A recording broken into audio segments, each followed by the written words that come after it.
Hello दोस्तों, message के रहस्य का पार्ट 2 देखने के लिए तैयार हो जाइए। तो आज का पार्ट 2 शुरू करने से पहले आप लोगों से रिक्वेस्ट है कि चैनल को सब्सक्राइब जरूर कर लीजिएगा। तो दोस्तों, फिर रिंकू ने अपने साथ होने वाली सारी घटना के बारे में अपने एक दोस्त को बताया। पहले दोस्त ने तो यह बोल के मना कर दिया था कि यह तो हो ही नहीं सकता है, लेकिन रिंकू के दूसरे दोस्त ने रिंकू की बातों पर भरोसा किया। रिंकू के दोस्त ने रिंकू से कहा कि जब अगली बार कोई मैसेज या फिर कोई ग्रुप आए तो हमें जरूर बताना। और इस बार फिर से रिंकू के फोन में एक नया ग्रुप आता है और ग्रुप में एक मैसेज आता है, जिस मैसेज में यह लिखा होता है कि अगर तुमको ये पूरा माजरा जानना है तो रविवार के दिन रात को 10 बजे अपने घर के पीछे वाले कब्रिस्तान में अकेले आओ। और रिंकू के पढ़ने के बाद ही तुरंत ये ग्रुप और मैसेज दोनों डिलीट हो जाते हैं। फिर अगले दिन रविवार को रात को 10 बजे रिंकू अकेले ना जाकर अपने दोस्त को भी साथ में लेके गया। जब रिंकू कब्रिस्तान पहुंचा तो वहां का माहौल बहुत डरावना था, वहां पे कोई भी नहीं था। फिर थोड़ी देर तक कब्रिस्तान में रिंकू रुकने के बाद वहां से वापस चला आता है, क्योंकि रिंकू को कब्रिस्तान में कोई भी तीसरा आदमी नहीं देखने को मिला था, सिर्फ वो था और उसका दोस्त। फिर घर जाकर रिंकू सो जाता है और अगले दिन जब सुबह वह उठता है तो उसके फोन में फिर से दोबारा एक मैसेज आता है और उस मैसेज में यह लिखा होता है कि मैंने तुमसे कहा था अकेले आने के लिए, लेकिन तुम अपने दोस्त को लेके आए थे,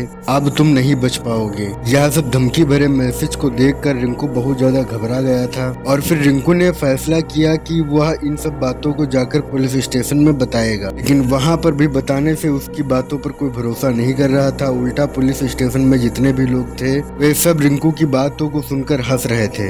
कोई भी रिंकू की बातों पर भरोसा करने के लिए तैयार नहीं हो रहा था। फिर रिंकू निराश होकर अपने घर को वापस लौट आता है और फिर रात को रिंकू को यह सपना आता है, जिस सपने में वह देखता है कि जहाँ पर उसका इस टाइम पर घर बना हुआ है उसी जगह पर उसके द्वारा पिछले जन्म में एक लड़के की हत्या हो गई थी, जिसके शव का अंतिम संस्कार नहीं किया गया था और वह शव वहीं पे अभी भी दबा पड़ा हुआ है। और फिर रिंकू की आंखें खुलती हैं तो रिंकू को सारा माजरा समझ में आ जाता है। फिर उसने सपने में देखी हुई जगह पर जाकर खुदाई की और उस लड़के का वहां से शव निकाला और फिर उस लड़के के शव का पूरा विधि विधान से अंतिम संस्कार रिंकू ने किया। फिर इसके बाद से रिंकू के फोन में वो धमकी भरे वाले मैसेज आना बंद हो गए। तो दोस्तों, आशा करते हैं आपको आज की वीडियो देखने में मजा आया होगा। अगर वीडियो अच्छी लगी है तो वीडियो को एक लाइक और चैनल को सब्सक्राइब जरूर कर दीजिएगा।